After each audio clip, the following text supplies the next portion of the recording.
I don't think he has bandwidth. So, Sohail, welcome to the talk.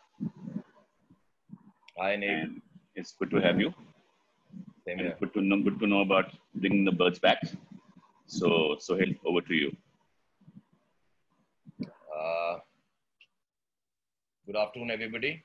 I hope everybody is doing well. Thank you, Nick, for this platform. And today, my talk is going to be about bringing birds back. As I look at it, we all know birds are really important. Birds are pest control, they help in pollination, they are biocontrollers for insects. They bring joys to us, like just sitting and watching them. So lots of bird watchers are around, and lots of new people are getting into it. And this COVID lockdown situation has brought with it at least one good thing, that there's less of a human footprint, and because of that, you see a lot of birds around you. They're coming to balconies. All the gardens are full of birds. Our cities are, uh, vibrant with the birds around us. Of course, we can't experience it beyond our homes. And there has been a latest trend of backyard birding, where even experienced birders who have been forced to stay home have picked up a habit of documenting, photographing, recording the birds that they see around them. It's not just with experienced birders, it's also people who were never into birding, who never looked at birds, have a lot of free time on their hand, and can't go much beyond their colonies and their houses and their balconies. So to bring them in to this family of bird watchers, this is a very good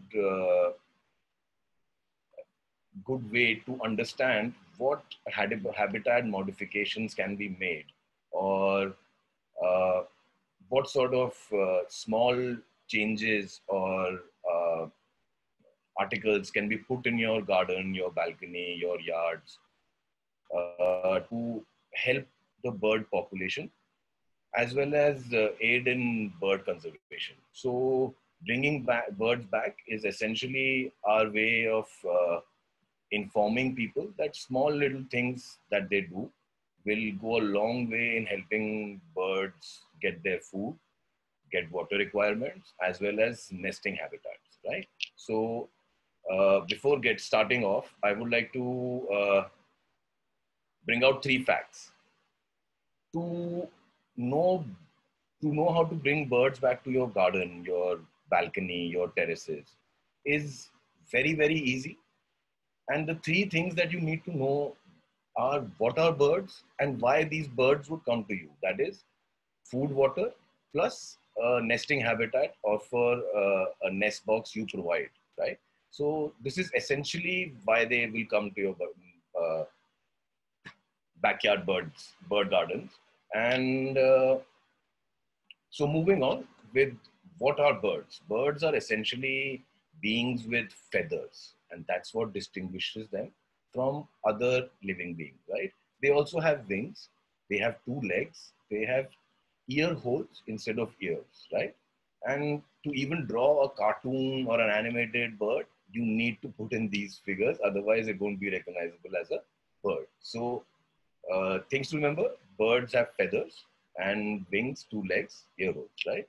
So let's move on to the feed of a bird. What types of birds are coming to your garden for what type of food? So the first category that we need to look at is predators and scavengers. So this is a shikra. It's a very common bird that will come to your garden. It will eat mice, lizards, keep their population in check. It will even go for smaller birds. Then there is the black kite, which is abundant around us, and the Egyptian vulture, which at one time there were lots to be seen in Delhi, especially, but now slowly their population is under decline, and it's a threatened bird, right? So just to mention that vultures are disappearing, and we need to know uh, That as an important fact. Okay, so the next type of birds that will come to your garden are insect eaters. So your garden will have a lot of insects, and this will attract birds like babblers, green bee eaters, rollers. The specific thing to look for insect eaters is that their beaks will be sharp, right? So sharpish beaks will.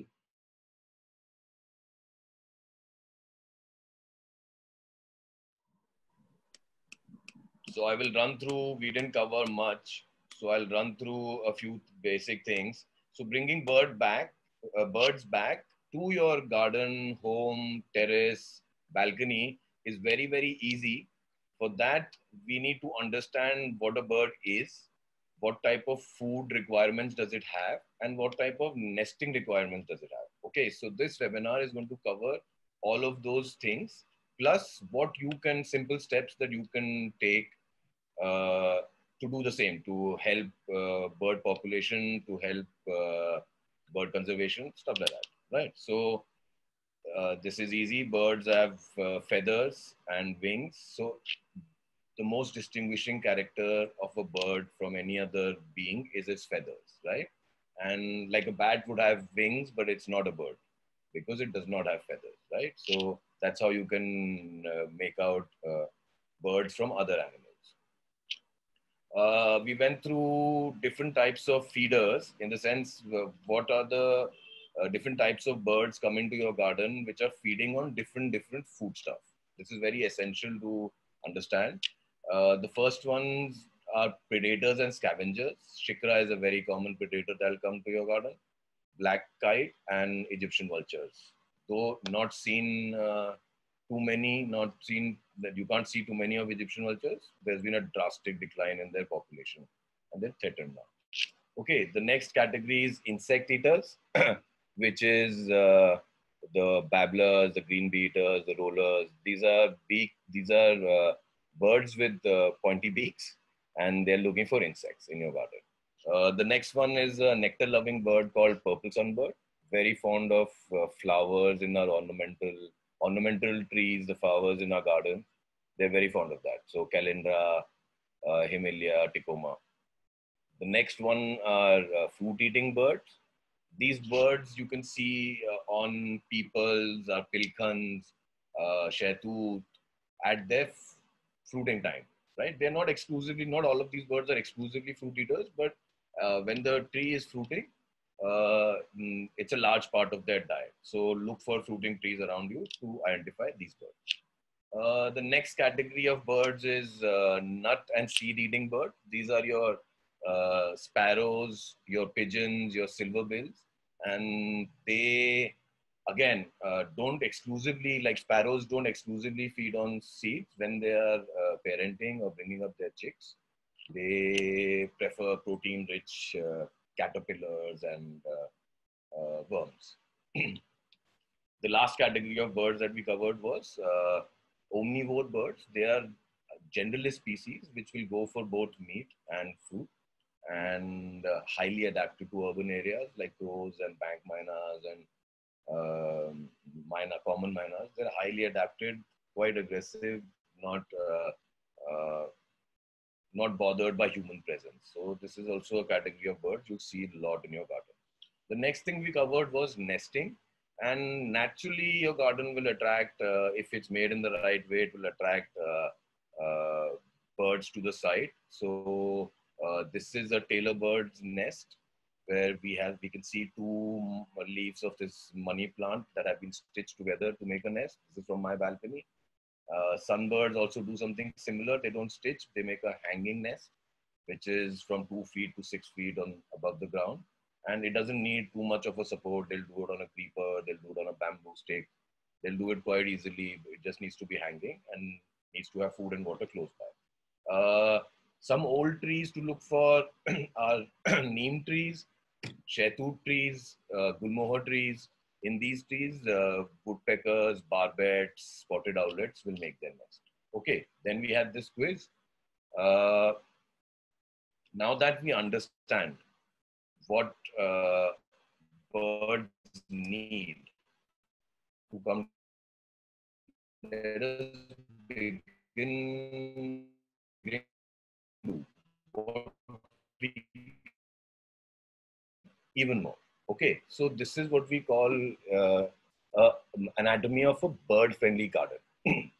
Here, uh, all the components that you can add to a bird-friendly garden are present. I would go through them one by one, detailing out if there is some special thing to mention. Okay, so the first thing that we should figure out when we are building a bird-friendly garden is where we are going to feed our birds. The size, the elevation of the bird feeding table is very, very important. It can have a roof, or it can be a natural shady area. But the size is very, very important. And the elevation is important to keep specific bird species out because of the size. And the elevation keeps mice and other squirrels out, right? So we generally see a lot of people feeding grains to sparrows or pigeons on the ground. They're communal feeders. They will come and congregate, and pigeons will walk on the road or the footpath or whatever. So if you start putting out food like that, you will attract a lot of pigeons. So if you restrict the size of the table, the feeding station, then that will also restrict the type of species that come to your garden. The next thing that you can note here is that the upturned biscuit tin is put in a way that the mice cannot climb this table. So this is one good way of keeping mice out of your feeding stations. And it can be any waste. In Diwali, we get a lot of these tins and whatnot for as gifts with dry fruits in them. So that sort of a box can be used. Another good thing to remember is the pole of the feeding station can also have waste plastic pipes, which should be about 3 to 3.5 feet off the ground, so as to deter cats, things that you can do to create a conducive feeding environment for the specific species that you are targeting. Apart from that, you can also make bird feeders, uh, paying attention to the type of feed you are providing from waste material, and these can be hung in the garden to provide extra food to the birds. The other two things that you can do is a water bath and a sand bath. We will discuss these in later. The last thing that you should look here is at a nest, and there are a lot of ways to make nest, and a lot of birds will use this nest, but specifically hole nesting species are predominantly the species that are going to be nesting in these, like sparrows will do it, common myna, Asian pied starling, Brahmani starlings, spotted owlets. So these are some species that will take to these nests. The things to remember while placing your nest is that it should be at least 6 feet above the ground. There should be enough shade, and maybe it could be hidden. You need to angle it downwards, so drainage is not a problem, and leave a hole for drainage so excess fluid can come out at the time of chicks, when the chicks are being reared by the parents. And the last thing that you have to remember is the whole of the nest box actually determines the species that you have. So if you put a hole of a diameter of 1.5 inch, that will attract only sparrows. Myna would have to make the hole bigger, which eventually they might make the hole bigger and try and occupy the nest. So as you can see here, this is small nests for uh, sparrows, and the bigger hole and a bigger box is for spotted owlets. This is Harvinder ji has made these and donated it to our center. While here you can see a cardboard box provided by Delhi Bird Foundation. This is Vivek Jingar's photograph, and this is made out of cardboard, very, very effective, and you don't need to go into woodwork or anything like that. It can, again, the nest can also be made from shoe boxes, providing such a hole. You have to remember that, again, the size of the hole will determine the bird, plus the drainage and if it's a cardboard nest, you want to put it in a place where it won't get wet too often, right? This is a template for a bird nest that you can make. Again, I've just put it up out here so people have some measurements in mind. They can take a photograph or refer to this PPT again to find out such measurement. The two things, hole size, and again, drainage is very important. So these are things you shouldn't forget. And the same design can be replicated. This is a lumber design. It can be replicated with cardboard or any other waste material that you have. So we provide a lot of nests to sparrows, but sparrows don't really need them. What has happened that we have seen such a decline in sparrow population is that our lifestyles have changed drastically. So sparrow is used to staying with humans. We have changed the way we build our houses. So it doesn't have these nooks and corners that you see in these photographs to actually make nests. As well as we have started using chemicals in our farms and gardens. It has affected the insect population, which are very important for sparrows to bring up their young ones. So you can see here, this is a hole in a building. This is a wooden log. This is between a roof. So sparrows will take up such spaces also if you can provide them in your balcony or in your chajjas, stuff like that. Apart from building nesting and providing nesting spaces, you can also provide nesting material. Nesting material essentially is dry husk, dry grass, cotton ball, stuff which the birds are going to take to their nest, and it can be easily provided in a place where it doesn't get wet too often, and the birds will take it. We just had a recent example in our BNHS WhatsApp group of Smita ma'am who had put in such a grass nest. I hope Smita ma'am is on the Zoom webinar. She put in material like this, and slowly different birds took them for nesting. You can see this phenomenon right now in all your gardens and parks. All the birds are busy doing this exactly. Moving on to bird feeders. Bird feeders, again, I don't condone or promote feeding birds on mass scale, but if you make such small feeders and provide the right kind of feed, then there should be no problems. What I mean by small feeders is this will restrict the type of bird that is coming. So pigeons cannot come here.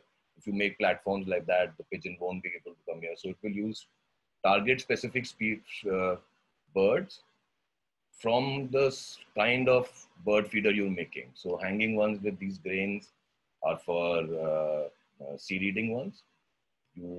It's essential to put it in a box or a bottle like this, so that it can nip at the bottle and the grain falls off. This keeps some work involved in the food availability of the food for the bird, and hence keeps that little bit of wildness in them.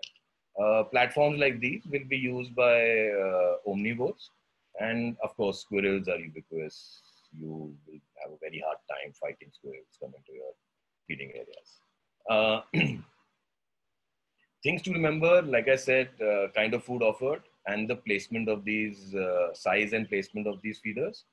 The kind of food is broken rice, pulse, whole grains, stuff like that. Okay, the next important thing after food is, or even before food, is water.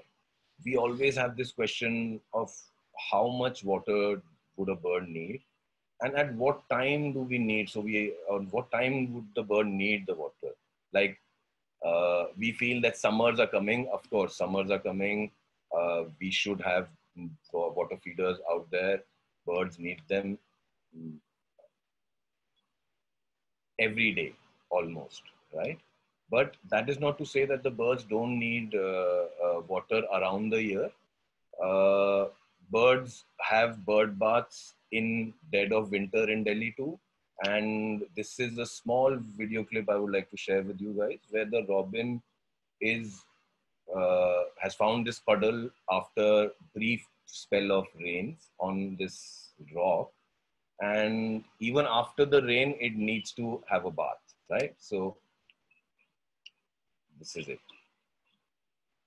such a small puddle, and is using it right after a monsoon shower.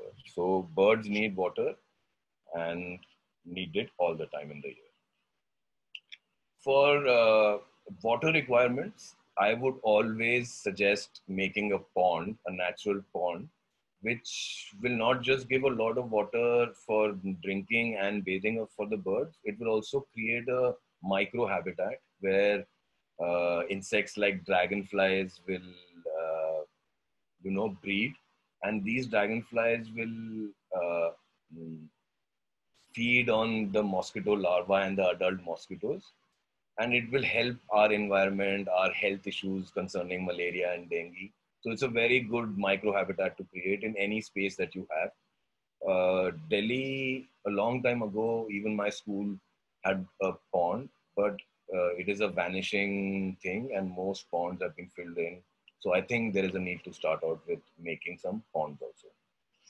The other thing that you can do is provide bird feeders. You can get them in the market very easily. Uh, where you place them and how you tie them will determine which species come again. And the same water baths will be used by different species at different times. So shikra bathing, babblers bathing. So you'll have different birds coming at different times, even if you have same kind of feeder, water feeder. The other thing you can do is use waste material from your household and create such water feeders, and you don't need to buy anything from the market, and your waste material, these bottles, get utilized. And this is a very, very effective water feeder, and birds love coming on these hanging water feeders to drink from, right? We had this video, but we are facing some technical problems in this. I will post this video separately on our page. It's a very short video, 3-minute video, which will tell you how to make this water feeder, and it's very, very easy. The reason I wanted to keep it, we debated a lot about if we should keep this long video or not. The reason I wanted to keep it was I wanted to show people how easy it is to actually make such feeders. You can make it in 10 minutes. But unfortunately, I can't show you, so I will move on and post this separately. Another important thing apart from water is a dust or a sand bath. Uh, this is an essential part of a bird's cleaning ritual. Birds need to get mites and parasites and debris and dirt off their wings and their body. And they don't have hands like us, so it's very, very tough for them to do that. So for that purpose, they use such sand baths where they put sand on their body and rub it off. Yeah, this is also used in the animal world extensively. Like you will see your local domestic pig in a puddle of, teacher. They are trying to put the wet mud on their body so they can eventually, when it dries off, scrape it off, and with that, foreign entities on their body also go, ticks and lice and stuff like that. So birds also use it in a somewhat similar fashion. How that happens, we can see in this video.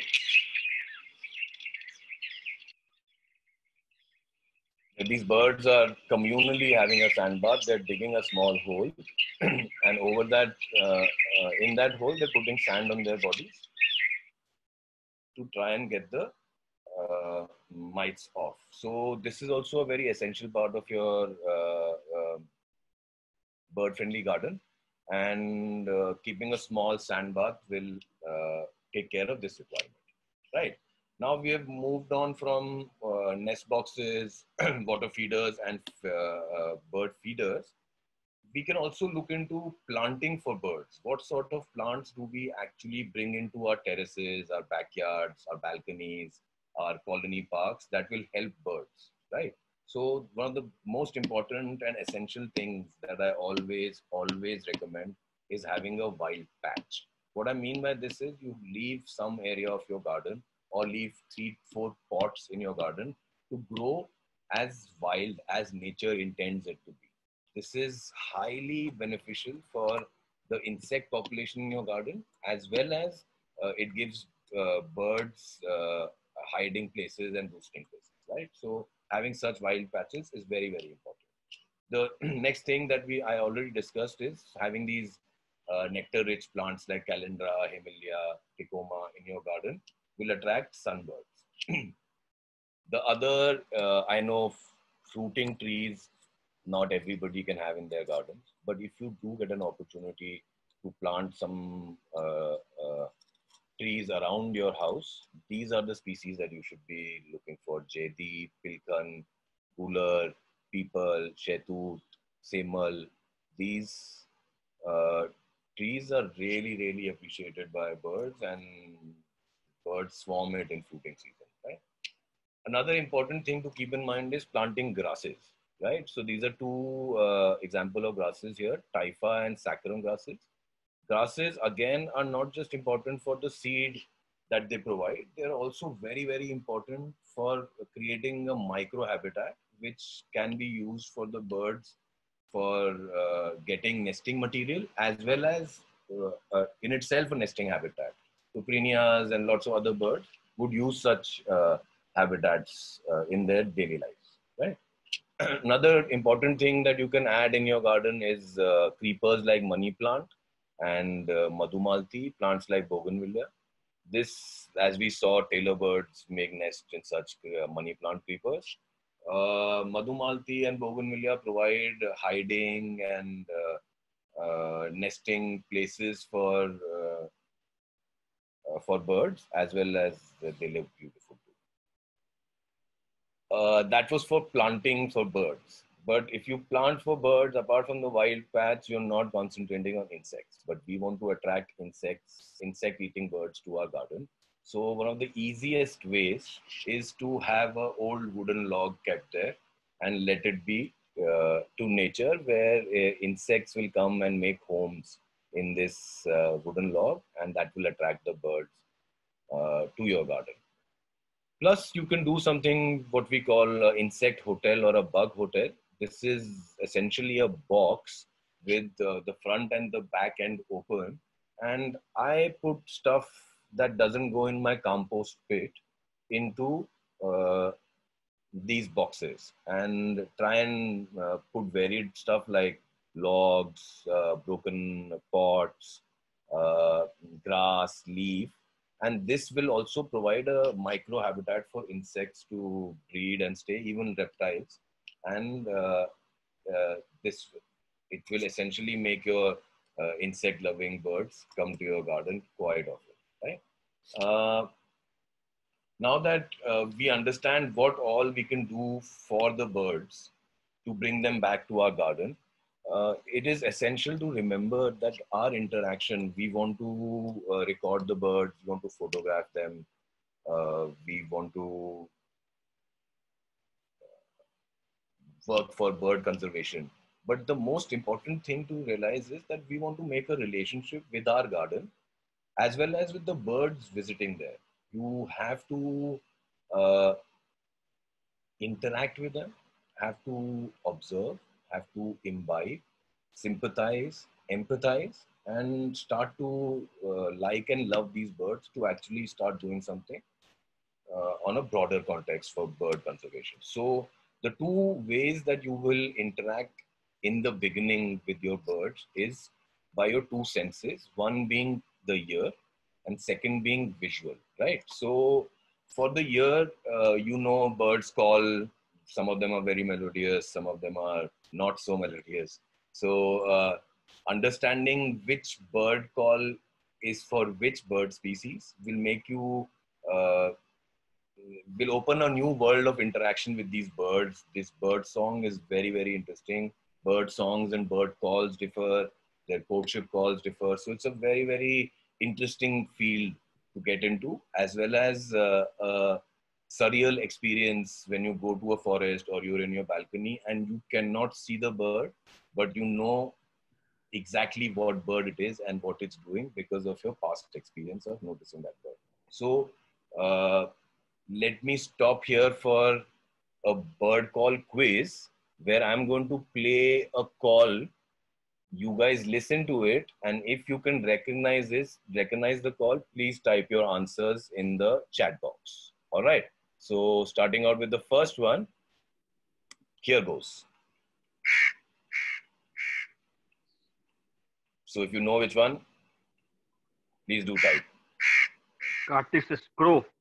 It's like crow for everybody says crow. Wow. So everybody knows what a crow sounds Crow, like. crow, crow, crow, crow, crow, crow. So the next one, I'm moving on.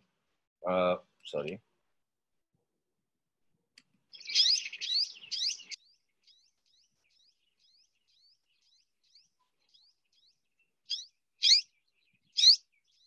Do we have answers for this yet? Ishayu bird. Sorry? We have sunbirds. All right, purple sunbird. Nice. That's a good answer. What about this one?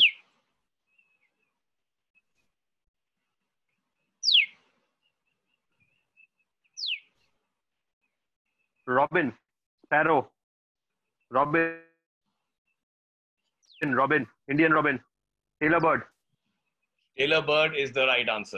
I was hoping somebody would get it, right? Okay. So we have a last call. And again, as usual, last calls are for the pin. So if you can be the first one to put your answer in the chat, you get a pin from CEC Delhi. Okay. So here goes again.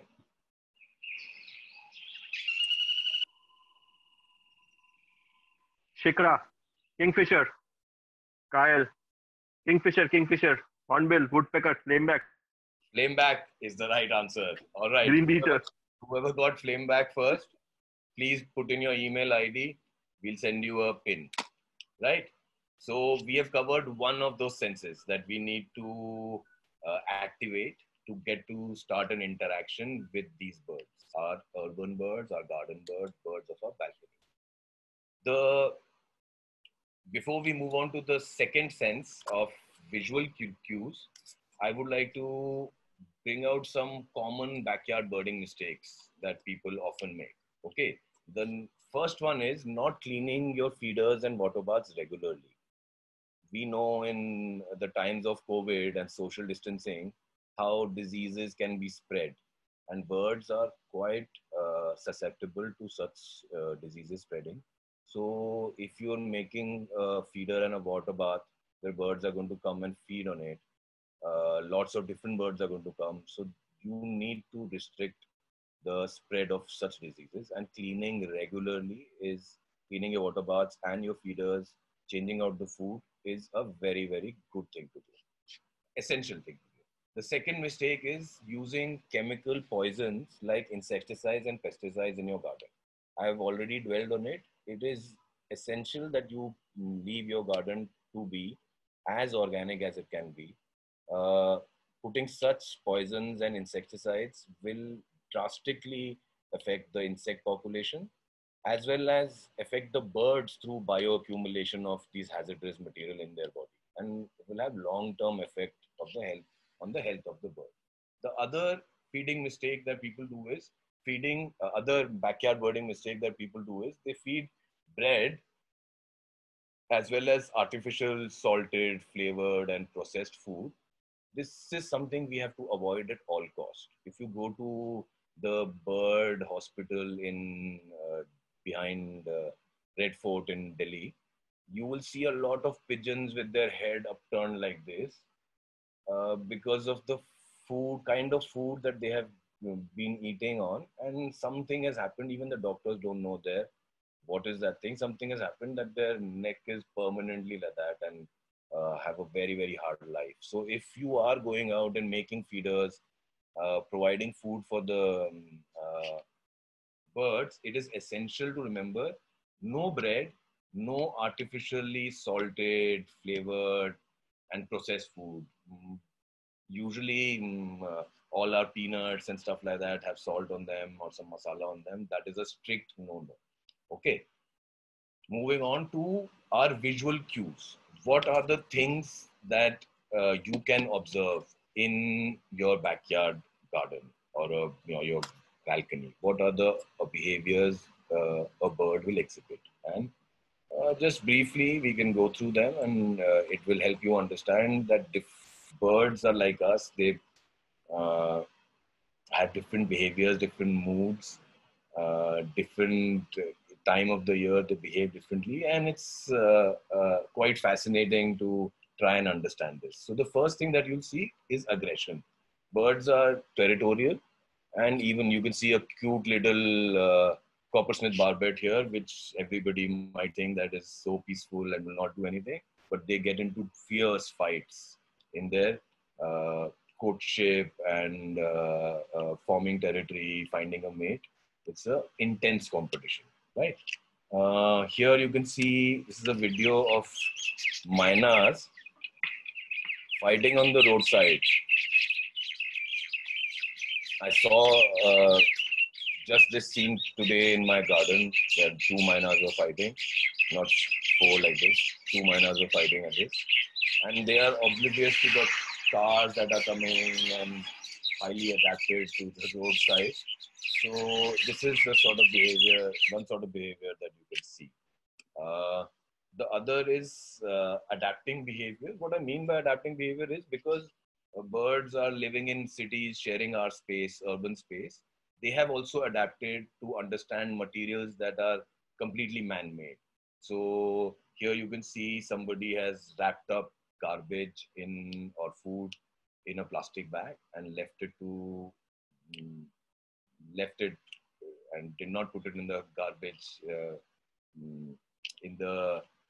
garbage bin. So the crow has gotten to it, and the crow actually manages to open this thing and get to the food.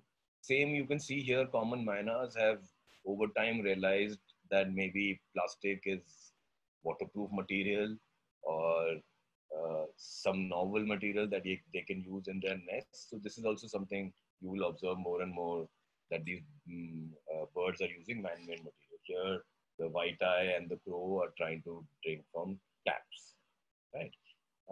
This is another video of adapting behavior. The rose-winged parakeet is making a home in a building.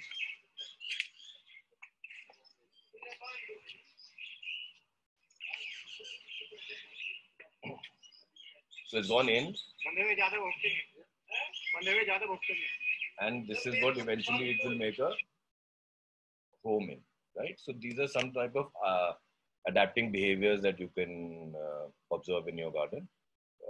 As well as courtship is very famous. The dance of the peacock and other courtship behavior is very famous for birds. So something to observe.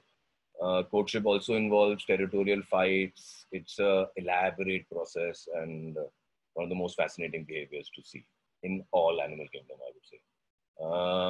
Next, you can also see them preening each other and themselves. The last thing that you can observe that I wanted to touch upon is parenting. You will observe lots of these birds bringing up, if you have the perfect bird-friendly garden, you will see a lot of these this parenting happening. The most important thing to understand here is that when we put out a nest box, we think of it as a home for the bird. Yeah, in some levels, it is a home, but I would say it is something more than that. It is like a maternity ward. It's somewhere where they specifically come to bring up their young ones, lay eggs and bring up their young ones. So as we have norms for our maternity wards, there are norms for observing nesting birds, and they should be strictly followed. Please do not disturb parents and chicks. Do not go too close. Do not handle them, of course. Do not take photographs of them. Do not use flash. All this is very, very essential. It's not just you who will disturb the bird. Maybe you have a very good relationship with the bird and you feel that you are not going to disturb it. But you may lead other predators to the nest, and that will be fatal for the chicks, right? So it's very important to keep your distance, be away, understand ethical birding before you get into inviting birds to your homes. And uh, this cannot be overstated. I would like, there are a lot of discussions on what is ethical birding and what are the limits of it. The only thing I would say on a personal level, ethical birding is your ethics are involved in it. You should know what are your limits, and you should understand, empathize and sympathize with the bird and understand how it is getting disturbed, right? So without uh, dwelling on it too much, I would like to say, please do not disturb parents and chicks. Very, very important. Okay. So here I would like to end on that. And before I end, I would like to thank my team, Rajinder, Ishtiaq, Lakhan, and Geeta, who helped me with the pictures and the videos. And this webinar has been made possible because of that. Also, here is my email ID and my phone number. If somebody wants to get in touch with me, has some questions, or wants some help in creating the things I've mentioned, please do feel free to get in touch with me, and I will try and answer your questions. Okay. So before we end, like every talk, Delhi Bird Foundation and Carl Zeiss have a open competition running. And the question for that competition, the question of the day today is, what is the name for the journey made by birds between their summer and winter homes? Right? What is that? What is it called? What is the name for the journey made by birds between their summer and winter homes? Also, share any personal story related to this. If you observe this phenomenon, how, when, anything personal that you would like to share. And this has to be submitted onto this link. Please do note down. And the prizes for this question are the binocular harness and a cleaning kit. You have to choose between the two. If you are the winner, which one do you want? Or when you're submitting your answer, you have to choose, I think. So that is all for me. I hope you enjoyed and learned few things. And I'm excited that so many people have joined, and there's an interest in making such gardens. And I hope you go ahead and try some of these things out. Thank you, everybody. Thank you for being here. I will. Hi, Sohail. Yeah. Sohail, thank you. Thank you for the session. It was quite informative. We still do have a couple of questions from the participants out here. Would we like to answer some of them? Yeah. Okay. So, Yeah, absolutely. okay. So, Megha Mahajan,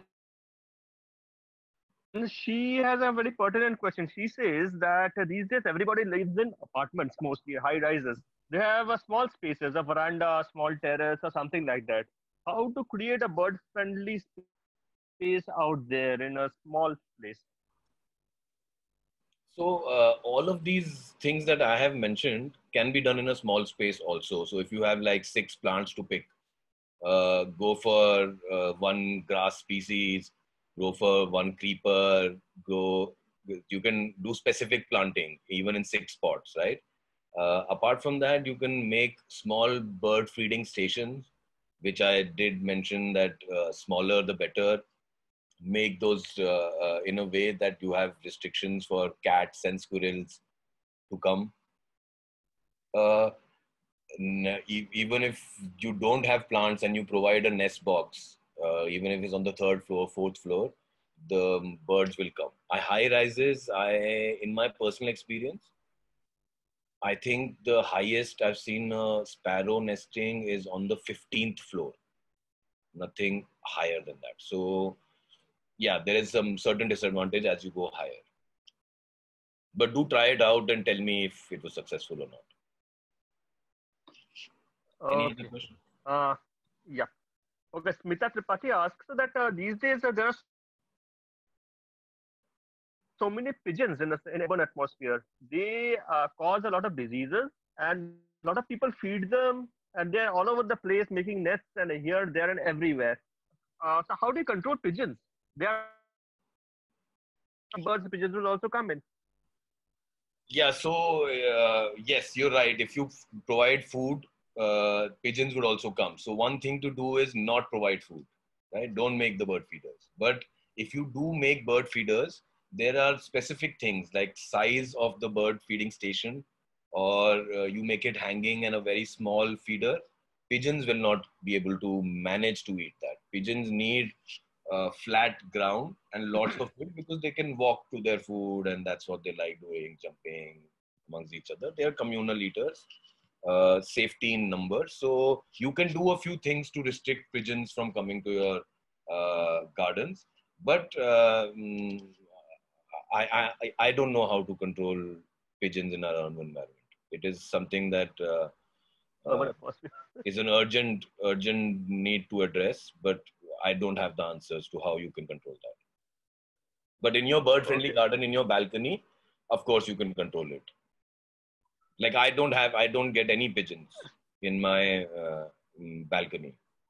There's no space for them. So I do get them sitting on the roof or something, but don't get any pigeons feeding on my feeders and anything like that. There's no space for it. So you can design it in a way that it restricts the pigeons from coming. Squirrels, cats, mice, all that too. Mm-hmm. Next question, Shantanu. Okay. So, Savitri ma'am says you could kindly, shut down the PPT. She'll see you bigger. Okay. Okay. I'm going on to the next question. It's actually Is not a that question, a okay? small story kind of a thing, anecdote. Rima from, that's fine, that's fine. Rima from Chandigarh, she says that she used to have a small pond in her backyard. Now, there's a lockdown period, she had made into flowing water kind of a thing, but putting in a pump. Now she finds Indian paradise flycatchers, blue-capped rock thrush, and even yesterday she found a spotted flycatcher having water from there. That is what a change in a small, thing in your backyard can do to attract birds. Exactly. Who had the question?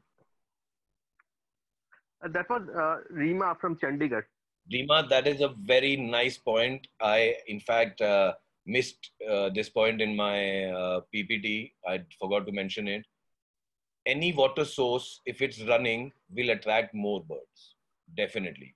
It keeps the water fresh. The fresher you can keep the water, the more birds will use it. So I am not surprised, and I'm very, very happy to learn that you created a flowing water pond, and that's a brilliant idea, and it will attract more birds than you normally see in a water bath. It's the best thing to do. Okay. To save Aravallis, they say, how do you make a natural pond? If you have space, how do you make a natural pond? It depends on the scale you're talking about. But dig a hole. It's basically a waterproof, a dugout place which is waterproof. See, if you want to make it completely waterproof, then you will have to use cement or some plastic or some sort of biomaterial to retain the water. But if you don't want to do that, over time, if you keep put a mixture of tuna, grass, and gobar in a natural pit and keep putting water in it, eventually it will hold water for quite a long time. Though I can't promise for Delhi summers, but it will hold water for quite some time. So you can try out such a trick. On a large scale, it's tough to do, Okay. but on a small scale, it is easy to do. And you also, it's important to have what we call bog plants, which means that plants that are growing next to the pond where they like wet ground, and this will help in water retention also. Okay. One small question. This grains that you're talking about bird feed. Two things. One is Rima once again says that all grains that are bought needs to be washed thoroughly to get rid of the pesticides that are used. Sorry, I point. couldn't Second get is what kind. One thing is that all grains that are bought in needs to be washed thoroughly before putting for birds. Yes, yes. Same as my food. As in, if I'm inviting them to my home, these birds are my guests, and it's my responsibility to feed them proper sort of food. So if I'm washing my grain and my vegetables, it seems very cruel that I won't do it for the birds. But yes, you should. It's a good point, Rima, again. Thank you. And Sneha says, and in fact, this question came in for a couple of people too. Bread is a complete no-no for any bird. You cannot feed any bird bread.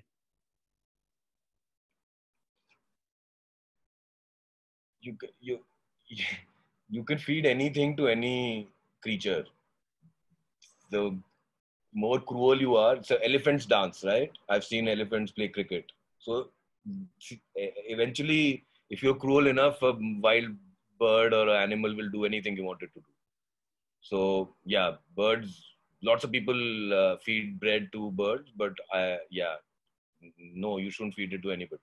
If you do feed them, like people say that you should dip it in water and then try and feed it, because then it's already swollen up, so it doesn't get swelled up in their digestive tract. But I can not recommend that.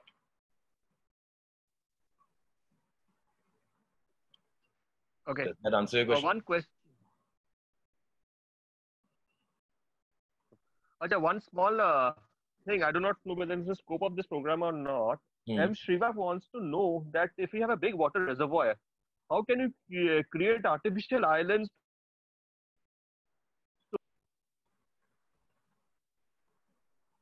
If you're big pond and you want to create small artificial islands of vegetation on it, He just said artificial islands to attract water birds. So you can make floating islands, you can make stagnant islands, whatever. yeah, floating islands is what is the best kind of intervention you can do. Uh, uh, Permanent islands require some sort of infrastructure, logistical planning. Like you'll have to dig up and use bulldozers and all that. But floating islands can easily be created. Use fruit crates or stuff, floating material like that, and make a floater and plant vetiver grass, typha, stuff like that. It will also help. You can use it as a bioremedial process also, where you're trying to clean the water that is in the reservoir, as well as provide some microhabitats for the birds. But these are essentially going to be very small, 6x6 maximum floaters, floating islands. Okay. The last question probably. If I mean, there are people are asking this. If you are if you have a birdhouse, right? What would be the best place to put it? A, if you're in an apartment, what's the best place to put it? And B, if you have a small garden or a terrace, what's the best place to put it? So if you depends on the material. If the material is such that it can withstand rain, then you can put it on a tree, or you can put it in a garden. You can put it on a tree, or you can put it on the side of a wall. Just has to be 8 feet above the ground, slanting forwards. If you are in a balcony, you can use any sort of corner when it is hidden from the sun as well as rains. So any nook and corner can be used wherever your bird nest would fit. Just make sure that it's not in direct sunlight, doesn't get too much of the sun. Usually south facing has most sun. So if you have a south facing balcony, better to give your nest shade. Okay. Thank you so much, Sohail. Nick, you want to take over from here? Thank you, Sohail. Thank you, Nick. Thank you, Shan. That was very, very enriching and educating. I'm sure a lot of us will now be out making our own bird gardens. Thank you so much. That was excellent. All right. Thank you, everybody, for joining in and the questions. I hope you guys enjoyed and you would start doing something, some of the things you can pick up and start doing today. And if you do, please get in touch with me and tell me, like, Rima's story is very interesting. And I would be glad to know the success you are having, right? So That's it for me. Thank you. Thank you for being here. I hope you guys liked it. All over to you, Nick and Shan. Yeah, stay tuned, and we have some great talks coming up every week. So stay tuned. Have a good day and stay safe. Bye.